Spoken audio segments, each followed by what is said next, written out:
कि यह बात गवर्नमेंट ऑफ इंडिया एक्ट 1935 की।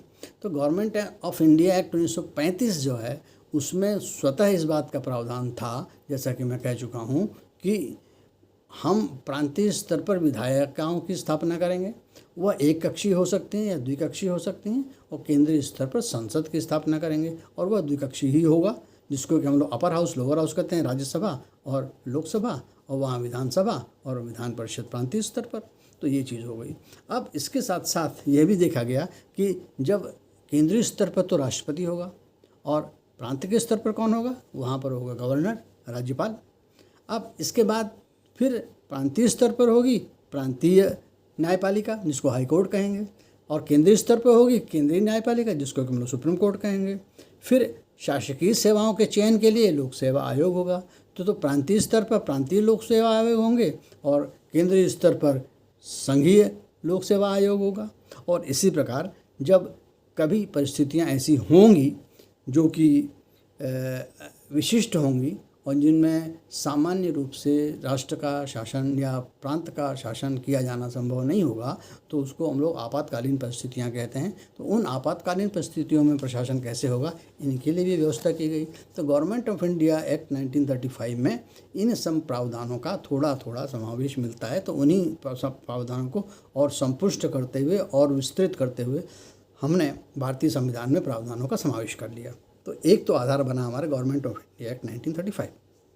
उसके बाद आता है कि बाहर से भी क्या सामग्री ली गई। तो जी हाँ, बाहर से सामग्री ली गई।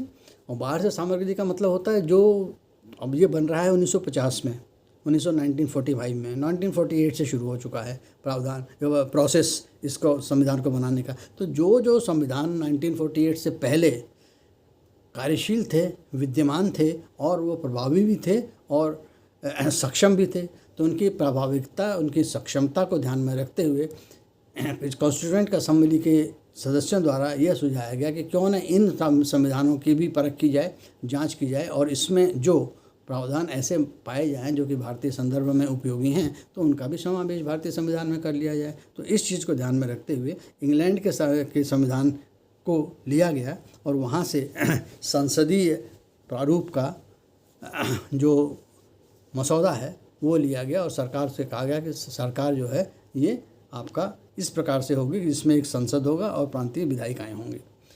फिर संयुक्त राष्ट्र अमेरिका को देखा गया कि वहाँ भी संविधान है और वो छोटा संविधान है, प्रभावी संविधान है। तो वहाँ से उन्होंने कहा कि ये स्वतंत्रता का जो अधिकार है, मूलभूत स्वतंत्रता का अधिकार, जो मूलभूत अधिकार कहते हैं हम लोग, तो मूलभूत अधिकारों को हमने वहाँ से लिया। फिर उन्होंने कहा कि जो विधायिका है वह कार्य करेगी तो उसके कार्य को भी तो आंकने वाला कोई होना चाहिए। तो उसके लिए उन्होंने कहा कि विधायिका के लिए विधायन करते समय जो विधायन करने वाली शक्ति है या जो केंद्र है जो व्यवस्था है उसने ठीक काम किया है कि नहीं, इसके लिए हम लोगों को चाहिए न्यायिक पुनर्विलोकन का अधिकार, जुडिशियल रिव्यू का हिसाब। तो उसे जुडिशियल रिव्यू का अधिकार किसको दिया, न्यायपालिका को दे दिया। और फिर उन्होंने कहा कि यदि न्यायपालिका होगी तो वह विधायिका के कामों का असेसमेंट करेगी, तो उसे दबाव में नहीं काम करना चाहिए। तो ऐसी स्थिति में उसकी स्वतंत्रता को सुनिश्चित किया गया। तो कहने का अर्थ ये है कि जब हमने एक राज्य को नियंत्रित करने के लिए व्यवस्था बनाई तो हम लोगों ने क्या कहा, हमने कहा एक प्रशासन होगा, एक विधायिका होगी और एक न्यायपालिका होगी। यानी कि विधायन माने कानून बनाएगा, प्रशासन उसे लागू करेगा और न्यायपालिका ये देखेगी कि क्या विधायन ऐसा है जो उचित है कि या विधायन अनुचित है। तो विधायन किए गए विधायन के औचित्य और अनुचित नेचर को असेस करने और अप्रूव करने के लिए जुडिशियल रिव्यू की पावर जुडिशरी को दी गई और उसे इंश्योर किया गया कि आपकी जो फ्रीडम है, जो इंडिपेंडेंस है, जो स्वतंत्रता है, वह अक्षुण्ण और बरकरार रखी जाएगी ताकि आप स्वतंत्र होकर कार्य कर सकें और आप बायस न हों। अब रह गई बात आयरलैंड की ओर भी देखा गया और आयरलैंड की ओर से के संविधान को देखने पर यह पाया गया कि वहाँ एक प्रावधानों का समूह है जिसमें यह बताया जाता है कि जब राज्य विधायन करेगा तो वह किन किन चीज़ों को ध्यान में रखेगा। तो इस चीज़ को हम लोग कहते हैं directive principle of state policy. जब राज्य के नीति निर्देशक तत्व, तो जब राज्य विधायन करेगा तो उसको कुछ एक फ्रेमवर्क होना चाहिए ना, किन किन चीज़ों पर विधायन करे। तो उसके लिए ये नीति निर्देशक तत्व वहाँ से ले लिए गए। कनाडा में जो कि अपना संविधान रखता है, तो वहाँ उन्होंने देखा कि संविधान की प्रकृति क्या है। तो उन्होंने कहा ठीक है, वहाँ प्रांतीय विधायन भी है, प्रांतीय प्रशासन भी है, केंद्रीय विधायन भी है, केंद्रीय प्रशासन भी है, लेकिन दोनों क्या स्वतंत्र हैं या एक दूसरे के साथ मिल के काम करते हैं? और यदि मिल के काम करते हैं तो क्या किसी के ऊपर अधिमान्यता है, सुप्रीमेसी है क्या?